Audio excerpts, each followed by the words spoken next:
Benjamin, mi ez a kettes a krétában? Mi van? Az nem lehet, az esélytelen, hogy egy kettes. Az nem lehet. Biológia.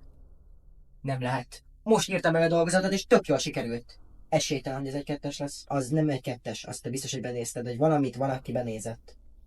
Benjamin, kettes lett a biosz, amire azt mondtad, hogy jól sikerült. Mi? Ez életem dolgozata volt, anya, az nem lehet igaz. Lehet, hogy miért megint a tisztességes emberekre kell lesújtani folyton. Mi van? Ez volt életem dolgozata, és ezt rontottam el. Mindig most hagyjál egy picit, hadd gondoljam át az életemet, jó? De Benjamin, a dolgozat közbe kellett volna gondolkodni. Gondolkoztam már ott eleget. Benjamin, most egyszerűen nem értelek. Hát nem tudom, mit vársz amúgy, hogyha nem tanulsz el, akkor hiába várt, hogy jó legyen a dolgozatom, mert ezen múlik. De miért kéne tanulnom vele, 16 éves vagy?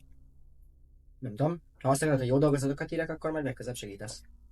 Benjamin, ezt nem hiszem el, hogy megint kettes lett a biosz. Anya, nem kell neked is mérgesnek lenni rám, épp elég nagy büntetés már az is, hogy kettes lett a biológiám. Mi van?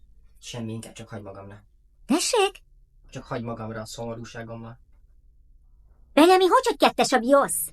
Nem kettes, úgyis megint csak összekevertek a botival. Micsoda? Összekevertek a botival, hát anya, mindig ezt szokták csinálni. Hogy nem értem, az ő jegyét kapod meg? Igen. Mi? De miért akkor a tiéd hanyas lett? Nem tudom, anya. Nem tudom. Összekevertek.